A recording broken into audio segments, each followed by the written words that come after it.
Hello, and welcome to another video. If I sound like I've said this multiple times, it's because I have some real issues with my camera today.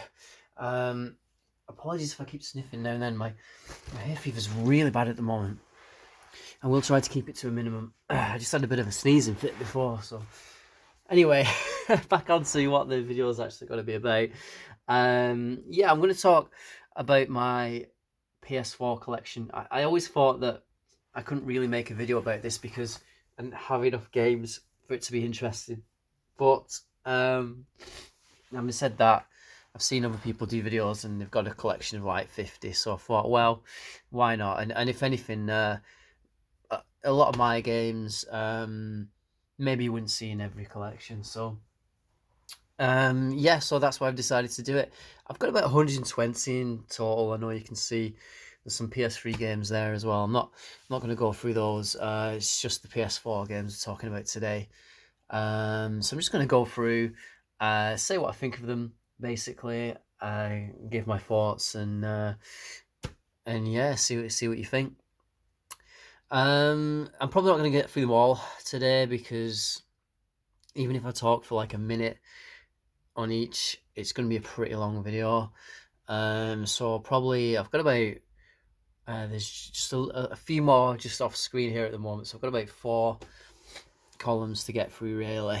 The fourth one being the smallest. So I'm just going to go through maybe one column and see how I go, and then yeah, if it does all right, I'll do another video. So let's start with the one furthest on the left. Why not? Oh, this one's still sealed. I've not even opened this one yet. Yeah, some of these I've not had a chance to play yet. So, okay, Final Fantasy VIII Remastered. Yeah, at first I wasn't going to buy this because there was loads of hoo-ha about them censoring stuff. And then when I looked into it, it was just like, they just put a few extra pixels around Siren's crotch. And I was like, okay, that's not too bad. I had this on PC originally. And yeah, it was a decent game. My only complaint about it was maybe a little bit too easy. Once you figure out the junctioning system, you pretty much just destroy everything in your path. I think the one thing I never did was get the Lionheart blade and the Lionheart finisher. So maybe that's something I can do. Because I think I looked at the trophies as well on this one. The platinum seems pretty straightforward. Just level up and get everything basically. And it'd be nice to play it with just slightly updated graphics, really. So I will get round to playing that one at some point. I can't remember how much it was. I think it was about 15 quid. It's not too bad, really. God, this is what I've not played. Morbid, the 7 Acolytes. It looks like I think I just saw this recommended on Amazon, but it looks like a kind of Diablo style game, but you play, it's more like 2D pixel graphics. Sorry, took that out of focus a bit there. Epic boss battles, perk-based leveling system, deep immersive lore. Morbid the 7 Acolytes is a horror punk action RPG filled with Lovecraftian horrors and Cronenbergian gore, making it the most gruesome take on the isometric Souls-like genre yet. Okay, so it's Souls-like, so I'm guessing you die a lot. Yeah, so I'll give that a try at some point. Again, I think I was like, I got that for like 12 quid. It's not too bad. This is a game. I love this game. Velocity. It's one of those games. Sometimes you have games where you play them a couple of times and you're like, eh. And then one day you're bored, so you go back to it, and then you get really into it. And this was one of those games. I think I was just playing it wrong at first. I was like playing it to just complete it. Whereas really playing Velocity is about getting the best times you can and 100% in the levels. And the music is awesome. The music's so good in this game. I platinum this. I haven't 100% in the DLC yet because I think this one has the DLC packs. Like, I think it's called Critical Urgency and something else. Or free expansions, Daily Sprint, Critical Urgency, and dual core. It's like a mix between, if you don't know, it's a mix between like sort of like a shoot 'em up, but you can teleport your ship, which is pretty awesome mechanic. And then like there's sections where you like kind of go inside the space station or whatever it's supposed to be, and you kind of running along and shooting and teleporting with your character. Really good, really good. On the Vita, I actually platinumed it on the Vita. The Vita version for me is the best because you can touch screen to teleport. So it's just so intuitive. It works so well on the Vita. Absolutely awesome game. I think it was downloaded only for a bit, and then they made a physical version. But even this version comes with like, I think, is that a proper manual? Yeah, proper manual. And the bloody soundtrack. Honestly, the music's so good in this. So yeah, definitely would recommend that. I think I did pay about 20 quid for this, but I really wanted it. I know 20 quid's not a lot of money to some people, but I'm one of these people who's like, I'm not paying 50, 60 quid for a game that's probably going to be half that in a couple of months' time. Just have a bit of patience, you know what I mean? Anyway, just my opinion. You got to say that on the internet, haven't you? Dreams went a bit under the radar, this one. There's so much hype for ages about it, and then it kind of just came out with not much of a song and dance about it. But if you're somebody who's like creative, oh my god, it's amazing. People can just make like any kind of game with the engine in there, and you can learn to make stuff yourself. I made some like scenery assets and stuff. There's a lot of tutorials online because if I'm honest with you, it's difficult to learn. But once you do, it's really rewarding, some of the things you can make. Yeah, the only thing is that a lot of it's controlled by the light bar on the PlayStation pad. I know that sounds like it'd be really difficult, but once you get the hang of it, it's actually pretty good. It's not too bad. The other option is the PlayStation Move controllers, but I think they cost over 100 quid, and they're not that much more better from what I've seen. So I just stuck with the pad. The only thing I always struggled with this was like kind of the more the programming side of it. Even though they dumb it down, it's like a logic system and logic gates and stuff. And I just felt like I'd have to invest a little bit too much in myself if I started wanting to create like AI. And I think the best thing I did was create like a ball that rolls around and the camera follows it. But I was really proud of that. And then I just made a level ball platforming, like Marble Madness or something. Oh, that was an awesome game, Marble Madness. They need to release that on, like physical. Anyway, yeah, this is good. And if you just want to kind of jump in and see what somebody's made, people make like films and clips and and obviously games, sports games, shooters, first-person shooters, twin-stick shooters, platformers, puzzle games, bloody visual novels. Oh, it's really good. It's definitely underrated. I think you can pick this up really cheap as well. So I would say pick it up. The only problem, I suppose, with Dreams in a way is that it's reliant on the community a lot. Fortunately, there is a really passionate community with this. I just fear there'll be a day where it all kind of collapses, Hopefully not, but hopefully they make like a sequel or something for the PS5, but I can't see it happening, to be honest. But hopefully, from the same makers as Little Big Planet, Media Molecule, I think it is. So, yeah, awesome game. Right, next we have. Oh, do you know what I'll do? If I blow my nose and a proper snot, I'll just I'll put it on mute because I know you don't want to hear that. Okay, next one, Rocksmith, 2014 edition. It came with like a cable so you could plug your guitar in because you need a guitar with it as well.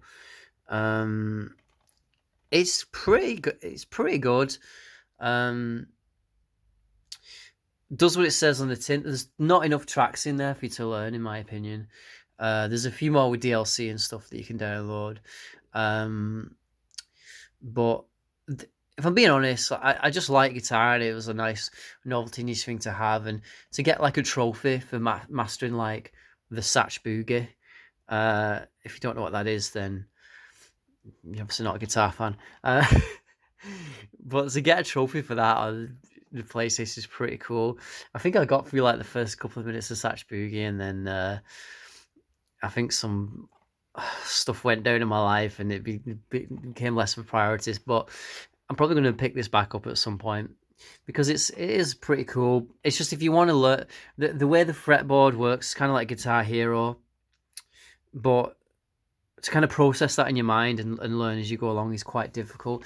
They did add a feature in this one actually, because there were early versions of this, but they added a feature where you could just keep repeating the same riff over and over and over again. That made it a lot easier, to be fair. So it's definitely doable. I learned quite a bit of the Satch Boogie through this. And if you can learn that, then you can, anything simpler than that, which is quite a lot of stuff, for being honest, guitar-wise, is... that's got to be a good thing. I sort of lost my train of thought there, but yeah, whatever. So yeah, would I recommend it for actually? If you want to pick up a guitar and learn it, I don't think that's the best way for you to do it. I think just get a teacher, or even watch some bloody YouTube videos or something. Just don't get sucked down this rabbit hole of people saying, "Oh, I learned guitar in like 8 weeks," and it's like, nah, there's no quick way around it. You got to put the graft in my opinion, anyway. But anyway, that's a whole other subject. Okay, next game. This game is all. I mean, I've got a good run of games here. Actually, there are actually a few games that I don't really like that much in my collection, but yeah, this is another good one. It is Fire Pro Wrestling World. Amazing game. If you're into wrestling games, if you look at the back, you can see it's like the more 2D style wrestling. But the controls, it's very like timing based and counter based. Like you grapple up, you lock up with people, and you do, strong, medium, weak moves. It has loads of moves in there, massive move list. A few different match types. You've got the only negative, people probably look at this and be like, who are these wrestlers? I mean, if you don't know the guys on the left, then you're not really a wrestling fan. If you don't know who a lot of those guys are, to be fair, you're not a massive wrestling fan. I could understand maybe the two guys on the right, or maybe even Okada, to be honest. But yeah, they'll see the NJPW wrestlers and be like, "Oh, it's gonna be crap." The thing is about this game. The key thing is, it's awesome. The creator wrestler is insane. I know you can see it there. It doesn't look like anything special on the camera, but there's so many different features that you can use. You can go online and download other people's wrestlers, and this is where it gets good. If you're into WWE, AEW, God, even TNA, CZW, MTV Wrestling Society X. I mean, they've been in most of the federations anyway, most of them. WCW, they've got them all, and they look bang on. The moves are great. People are really passionate in the community for this. I've got a roster on mine now of like 300 wrestlers, and another good figures as well. Sometimes you can just sit back and watch it.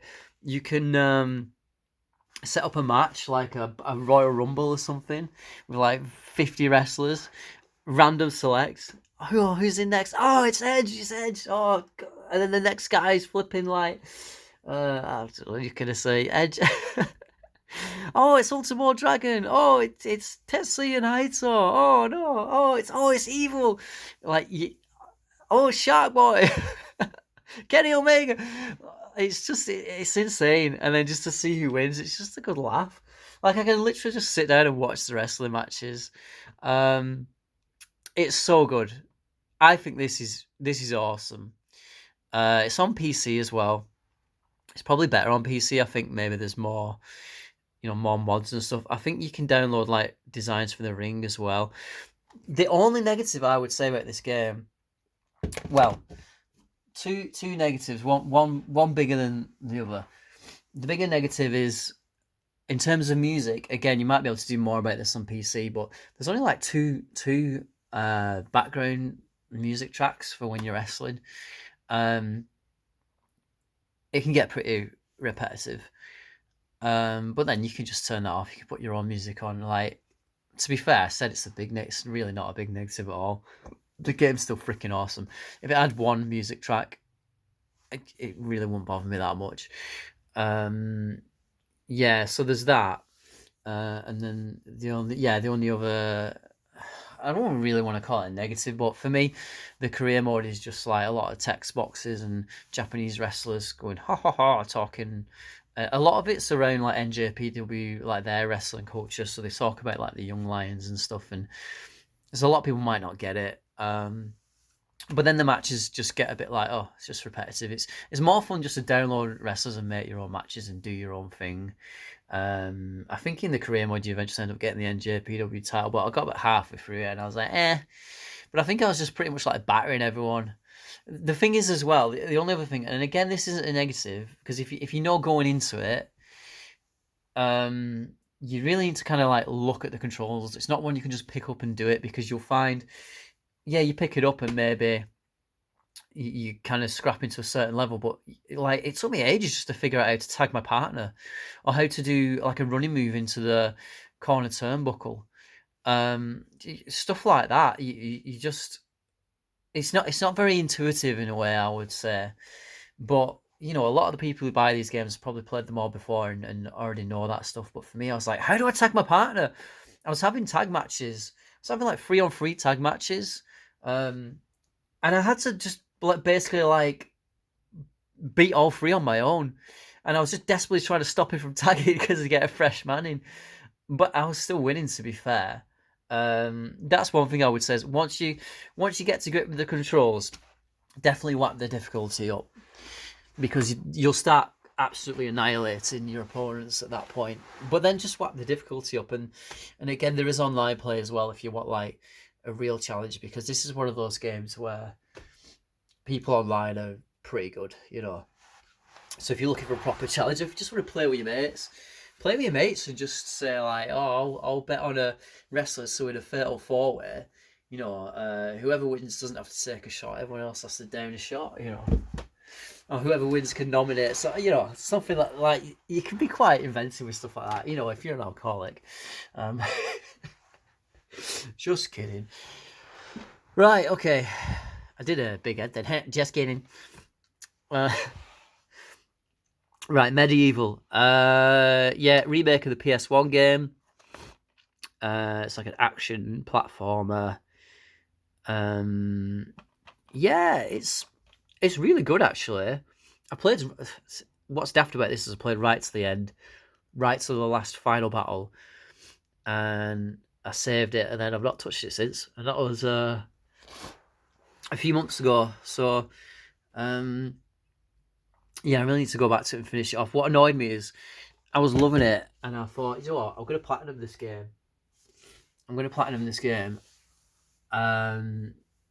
But then I noticed to platinum it, they added this feature in like Lost Souls or something. You find like a lost soul on a level, and he's like, oh, you need to go back to this area on another level, you know, to free him or whatever, and do some basic tasks like kill some enemies that are, by that point in the game are really easy because you've got all the fully upgraded weapons. I just found it really tedious, and I was like, oh, that really put me off.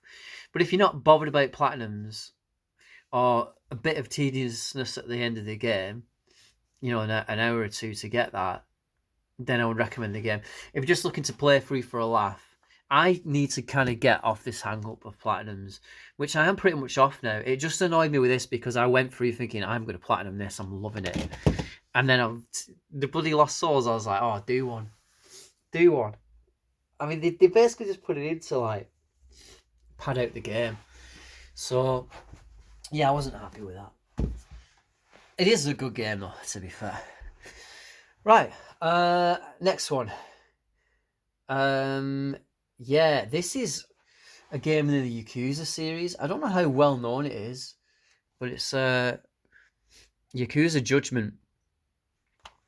And it's like the Yakuza games where you're running around the city, beating people up, but you're actually a detective. You're not a member or ex-member, should I say, before people lynch me, of the Yakuza. You're like a detective in a detective agency. You're like a disgraced lawyer. Um, um, the story's pretty good. Yeah, it's pretty good. It's all around it's like solving these brutal murders, and there's loads of plot twists, and yeah, it's really good. I would recommend it. Maybe check it out on a video on YouTube or something. But I think I picked this up for like 15 quid. Yeah, definitely decent game. I'm about 80% through it. It takes a lot of time to get through it, but it's mainly because there's so much stuff to do on the side. Like there's a drone mission, not a drone mission, like a drone racing series where you race around the city and you can upgrade your drone. I'm like addicted to that. You can go in the arcades. It's got Virtual Fighter 5 built into it. You just play Virtual Fighter 5 in arcade mode, and I think it's got Fighting Vipers in there. Um, and there's some other Sega games as well. They've got like grabbing machines. They've got another kind of like House of the Dead thing, a darts like yeah, it's there's so much like content in this game. I would definitely recommend it. And the graphics are like pretty smart. The fighting in this one is a little different from the other Yakuza series in that you don't have like 6 fighting styles, you only have like 2. But I would actually say that helps the game rather than hinders it, because I'm not always thinking, oh, which style should I switch to now? It's just 2 styles, and you still have loads of skills in those styles and things you can max out. You basically have like one style for crowd control and one that's more tailored to one-on-one combat. So yeah, that's pretty good. Sorry about the blinking. Somebody just messaging me on Instagram that hasn't messaged me for like 2 months, and now it's like, oh, hello, as soon as I'm bloody doing something, you know. So they're having a go at me because I did a drawing for them and I've removed it from my Instagram. I'm like, well, I can do what I want with my Instagram. It doesn't affect you. You still got the drawing, you know. Anyway, yeah, actually, I'll cover this one in a different video. I'm not going to cover this one now. I feel like I might have a lot to say about that. I might not even do another video about it, really, to be honest. But it was one of the Disgaea games, but I could talk about the whole. I'll end up talking about the whole Disgaea series, and should I talk about it? No, I'm not, because I'm already at like 22 minutes. If I go through, I'll put it in my other pile of games, and I'll talk about it. I'll talk about it in another video. Baldur's Gate 1 and 2 Enhanced Edition. Yeah, really good. Has the DLC as well. I think it's called Siege of Dragonspear. What they don't mention on here as well is it's also got the Black Pits DLC, Black Pits 1 and 2. I completed Baldur's Gate 2 on PC and I absolutely loved it. So when I found out they were putting this on PS4, I was like, oh yes. You'd think the controls would be awful, right? But they're actually not that bad. When you get used to them, you're just banging through all the commands for your party and stuff. Really good. Yeah, but Baldur's Gate 1, I went through that and completed it because I've never played it before. And then I need to start 2. I wanted to play all the way through with my one character. I actually think, yeah, I think Throne of Battle's on this as well. It doesn't really say on the back, but it is. It's definitely in there. Throne of Battle's in there as well, which is effectively, well, at the time it was Baldur's Gate 3. Now they've actually released the Baldur's Gate 3. You can't really see much on the back there, but it's like a top-down 2D/3D RPG, Dungeons and Dragons style. It goes off those rules, all the dice rolls and stuff. Absolutely awesome. Love it. Love it.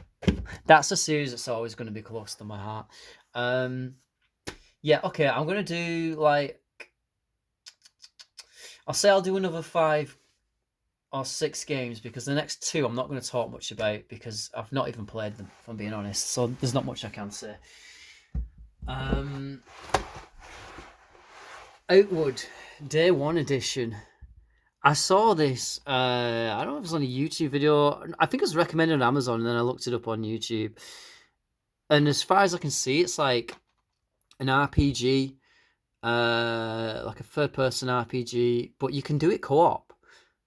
And I was like, right, I'm gonna hold on to this. I'm gonna try it with my mate when he's around. After this bloody pandemic, I thought it'd be a good laugh. Because we're both into that kind of stuff. I mean, it might be a pile of crap, but I just thought, hold on a minute, it's like two-player Oblivion. God, can you imagine if they made Oblivion co-op? Oh, it'd be insane. It would be insane. Because that game's just so memeable. It'd be absolutely insane. Anyway. So yeah, I'm going to give that a try. Outward. Yeah, I just thought, oh, nice little niche thing. And then I've got another one here, which is like an RPG called Elix. Again, I've not played this. This one looks kind of more like futuristic and I saw a bit on YouTube. I think you like crash a ship or something, and then you've got to RPG your way out of the situation. I think you're playing as like a set generic guy on the front. It's the only negative I could probably say about it. But to be fair, I've not even played it. I mean, I might really like the guy you play as, but yeah, I don't know. So that's another one I'm going to try out at some point. It's one of those games where I'm going to try it out, but I'm not really like kind of chomping at the bit to play it. So I probably won't try it for a while. This one is an absolute freaking amazing game. It is Divinity Original Sin 2. I've got the first one as well, so it seems a bit backwards. I'm mentioning 2 first, but oh my god, this game is awesome. It's like Baldur's Gate, but it's 3D. Everyone's voice acted. The combat is, I mean, the graphics as well are awesome. That's the character creator. You can play as an undead in it. So much customization on your character in terms of like the combat abilities and everything. Like, you can be a bit of a mix of everything.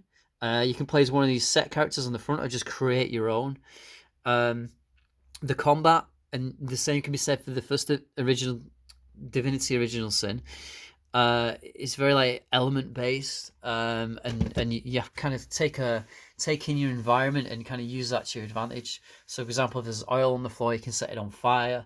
If there's water, you can cast electric and it'll spread through the water. But also the elements as well kind of interact with each other. So if there's a patch of poison or a poison cloud, you shoot fire into it, it explodes, and then after that, it then leaves smoke, and then the smoke can interact with, I think, like electric, and it's just so well done. And if you really utilize your environment, that's how you win your battles. Because one thing about that game as well is really challenging. Like, on normal difficulty, there's fights where you're just like, am I supposed to win this? But then when you do get out of that fight and you win, it's really rewarding, and you're like, you feel like a genius. Because you thought of a way around it, and a lot of it's about, like, I played one playthrough for a little bit, and I got like, I think, a quarter through the game, and then I restarted. I'm so bad at doing that, like restart. But then when I restarted, I knew how more to tailor my skills and what skills were useful, and I found the game easier. But then I still came across fights that were really difficult. So yeah, great game. I definitely 100% recommend that one. Then we got SpongeBob Battle for Bikini Bottom Rehydrated. Yeah, it's just like a collector fun platformer. SpongeBob SquarePants. Graphics are nice. Really basic and simple. If you just want a brainless collection of items, and I'm saying that like it's a bad thing, but really it's not. Sometimes that was one of the good things about gaming, when platformers were simple, and it was just like, collect all the coins, and like, yeah, sometimes I like stuff like that where you can just switch your brain off. But yeah, I'm gonna do a big sniff now. Hold on a minute. I'm gonna try and muffle this. Yeah, hopefully that you didn't hear that. Right. Yeah, this is going to be the last one I cover because we're at half an hour now, and I could always do another video another time. Um, da-da-da! Man Eater Day One Edition. Um, don't know what the difference is with Day One Edition. Oh, Tiger Skin adaptation. You play as a shark. He's like, I think like your parents get killed or something, and you escape this evil fisherman dude, and it's all about getting him back basically. Um, it's like Jaws, but Jaws is the good guy. But yeah, you can just like eat all the sea life to get your health back and people, and you're like chomping on them, and you can jump out the water, like jump onto a jetty and just maul loads of people. It's really good. Yeah, and you get as you kind of progress through the game, you can get upgrades. Like you can get like electric teeth that electrocute people. As you can see there, you can get some kind of like stone evolution. Um, yeah, you can get like it's like superpowers for the shark. You become like the ultimate predator. It is really good. Such a unique game as well. Um, yeah, I would recommend this. I definitely recommend to pick it up. I have a feeling this will be one that they'll sneakily remaster at some point, but I could be wrong. I've never heard of Tripwire before. But yeah, it's a bloody good game. Pick it up. I think actually there's some DLC coming out soon, so it might be worth waiting and then seeing if they just release another version with all the DLC and everything. If you're that way inclined, but if you just want to give it a play, I mean, to be honest, there's plenty of content in this as it is. Um, it's really good. The only thing I found is maybe sometimes I lose my way a bit, but maybe that's just me not reading the bloody map correctly. Um, but yeah, really good, really really good. And yeah, and as you level up, you kind of get bigger and bigger. So there's things you can't necessarily like there's enemies that might kind of like give you a hard time at first, but then you get bigger, and then eventually you're just chomping them up like they're a snack. Yeah, really cool. So yeah, that's all I'm gonna cover for today because I'm at almost 35 minutes now, I think. So I'll probably yeah, I mean, if you like the video, give it a like, subscribe, comment, and yeah, I'll definitely do another one because I could probably do another 4 or 5 videos to be honest, going through what I've got. So I'm more than happy to do that. I'm always buying more games, but I'm not like what's he called, Metal Jesus, where I buy like blooming 50 games every time I go out. Um, yeah, I'm more get like maybe one every like week or two. I'm not like proper on it. These are just ones that I've accumulated over years. Um, but again, like these are games that I buy because I want to play them. I'm not buying them because I just want to have games that are expensive and worth a lot of money. You probably noticed in my PS3 games there I've got like 3D Dot Game Heroes. But that isn't one I bought because I thought, oh, it'd become a bit collectible. It's legit want to play it. And that's why I like. I mean, look at this Lost. I don't know if you can see this down here. Um, I've got Lost Planet too. It's probably worth like nothing, 99p. But I enjoyed doing the co-op element of it and playing with my friend. So the games that mean something to me, and that's why I buy them. And if they go up in value, winner winner. But I'm not going to sell them because I like them. I probably will do one day. Um, because yeah, I'll probably come to that point. But if I ever have a kid, I'll probably pass them on, and hopefully they'll appreciate the retro stuff at that point, because it will be retro, and God knows what stuff they'll be playing then. But I think we're at this point now where I'll say this is my final point before I move on, but I grew up. My first console was an Amiga. I think it was an Amiga 600. And there's people who had Ataris and stuff. Even further back than me. But for me, games were just games. It was never really about the graphics. There was a point where the new consoles are coming out. Oh, the PS2's coming out, and you're looking at trailers, and oh my god, the graphics are insane.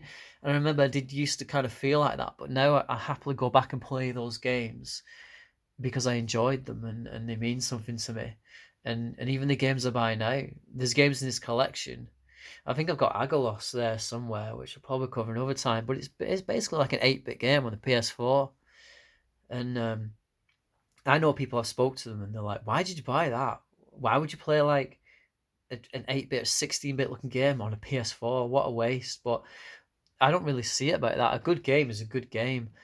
I've got a PS4 because it's the latest hardware and everything's bloody coming out on it. Well, it's not the latest hardware now, but at the time, you're just popping games out. And there's so much variety there. That's why I got it. So I don't know. Everyone's kind of different, with the gaming, but yeah, for me, it's more. Yeah, it's just stuff that means something to me, or that's good, or that I just want to try out. I mean, blimey, I've covered a few games there, and I know I said a lot of them are great, but I've got some stinkers in there, that I bought that weren't that good. But that's what happens sometimes. You take a gamble. Well, that's why you don't pay £50 on a game, because bloody hell, I again final point, but the last time I spent full whap on a game was Duke Nukem Forever, and I still feel the wounds today from that one. I remember playing that, the first few minutes playing that, thinking, I don't. It just when a game is just that bad, it was like I could just feel it in the air. I was like, this game is bad. I just know, but I was trying to go further in the game, thinking, no, it might get better. It might get better, but it just felt cheap. It felt cheap and rushed, and yeah, it was awful. I was so disappointed. I saw the cutscenes that's coming on, and the Nukem music comes on. He's like, "I'm back, baby." I'm like, "Oh yes, yes, yes!" And I was like, "Oh no!" After I press start. But yeah. Anyway, that's that. I'm gonna upload the video at some point, and then yeah, if I get any likes or any subscribers, I'll definitely do another, even just one. Because at the moment I don't have any, and I know my videos are quite varied. To be fair, it's not like I've got much of a target audience, but hopefully somebody likes something I do. And I'm not saying that's all I will ever do. I'll always have variation, but this is something that I am passionate about as well. So yeah, if you like this, subscribe and let me know and give it a like. All right, well, thanks for your time, and enjoy the rest of your day.